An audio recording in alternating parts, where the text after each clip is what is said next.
دغه واقعه امام ابن ابي شیبه په خپل کتاب مصنف ابن ابي شیبه کې ذکر کړی او امام ابو نعیم په الحلیه کې او سند قوی دا ډېره ښکلې واقعه ده د زړه په غوږونو یې واورئ. ابو موسی اشعری رضی الله عنه چې کله وفات کېدو خپل بچی راجمع کړل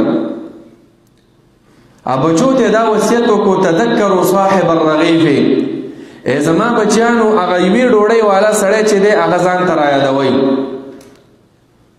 نو په ده بېهوشي راله بېهوشه شو او بچی مو ورخطا شو چې د یوې ډوډۍ والا د دې به څه قصه زما په دې پلار یې قرض دی څه حساب کتاب دی. لږ چې هوش کې راغی بچیانو دې تپوس وکړو چې دا د یوې ډوډۍ والا د دې په قصه پوه نه شو پلاره. نو هغه ورته وویله وایي دا یو کس و رجل قد عبد الله 70 سنة فی صومعته او یا کالا په بنی اسرائیلو کې یو عابد سړی و یو ذاکر سړی و یو نیک سړی و یو عالم و یو داعی و او یا کالا یې په خپله ګرجه او په خپله عبادت خانه کې د الله بندګي کوله. د ده طریقه دا وه چې په میاشت کې به یو ځل دی بازار ته راکته کېدو ځان دپاره به یې خوراک سکاک دا شیزونه اخیسته واپس به ته یوه میاشت بندګي به یې کوله. یو ورځ دی راکته شو او یا کاله پسه څه ګوري چې یوه زنانه ده متبرجه چې ځان یې ښایسته کړی دی بس ده ورته وکتلې چې ویې کتلې یو نظر پسې بل نظر بس ور روان شو دا سړی ور روان شو دا د اویاو کالو دا پیر صاحب دا عابد صاحب دا راهب صاحب هان تر د دې چې د هغې کور ته ورنوتو اووه شپې هلته تېرې کړې اووه شپې ففعل ما فعل چې کومه ګناه یې زړه غوښته ټول یې وکړل. چې کله راووتو اووه شپې پس سوچ یې وکړو چې هلکه تا خو تا ډېر بد وکړل ته خو یو عابد یو زاهد سړی وي تا څه له داسې کول. ځان سره دا نظر وکړو چې الله اخطو خطوة چې زه به یو قدم ناخلم مګر زه به رکوع او سجده الله ته کوم. ګورې قدم په قدم باندې سجده کول دا ډېر ګران کار دی. د خپل نفس له اوس عذاب ورکوم ما د خپل نفس له راحت ورکوم بدل ته اخلم. نو بیا دی یو ځای ته ورسېدو هلته چې ګوري هلته داسې قصه ده 12 غریبانان را جمع شوي.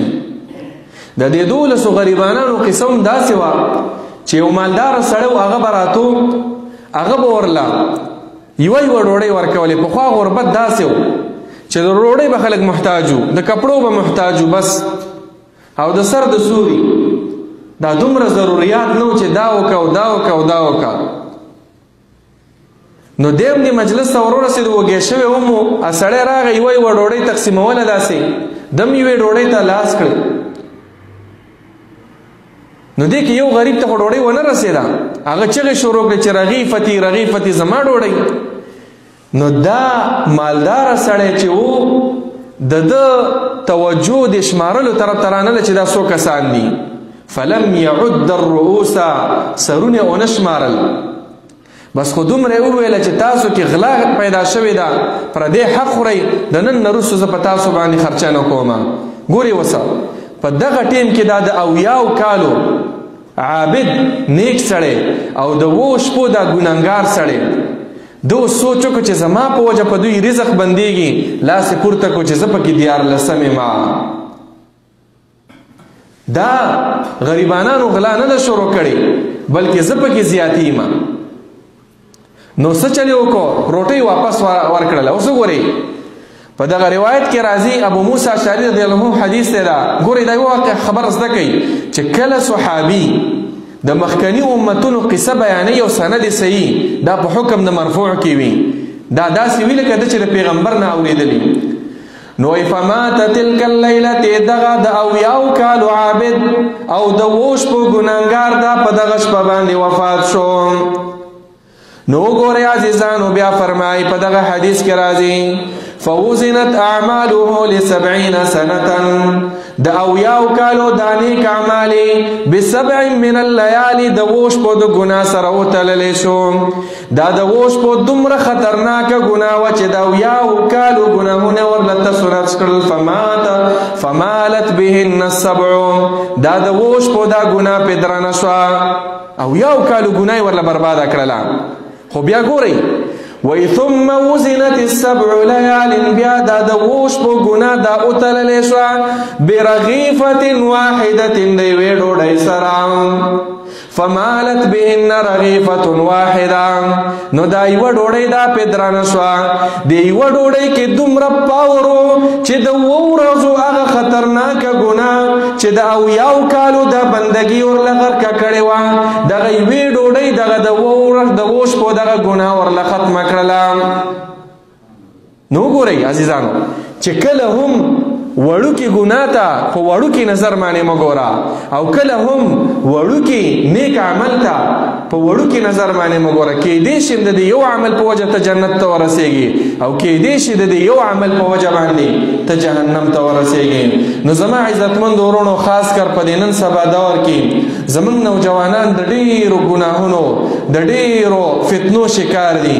نه یې د دین سره مینه پیدا کېږي نه یې شوق پیدا کېږي. شپه ورځ په ګناهونو کې پټ او پناه پراته دي. زما عزتمندو دا سوچ پکار دی چې دا مرګ په ما را روان دی هسې نه په دې غفلت کې زم داسې ماله مرګ راشي. کوشش پکار دی دا ایمانونه داسې تازه کول پکار دي. د علماو بیانونه اورېدل پکار دي. داسې د قرآن او د حدیث ښکلي واقعات.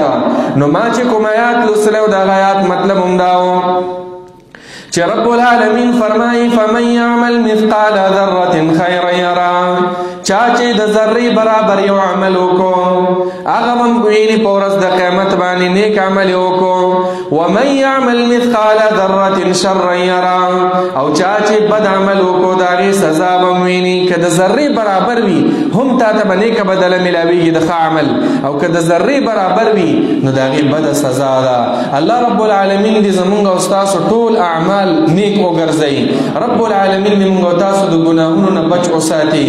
الله رب العالمین دې زمونږ او ستاسو شوق او رغبت مینه او محبت د قرآن او د حدیث سره پیدا کړي او رب العالمین دې زمونږ او ستاسو مینه د دینی مجالسو سره پیدا کړي. آمین یا رب العالمین. خالق دا ټول جهان را آبادی مدرسې را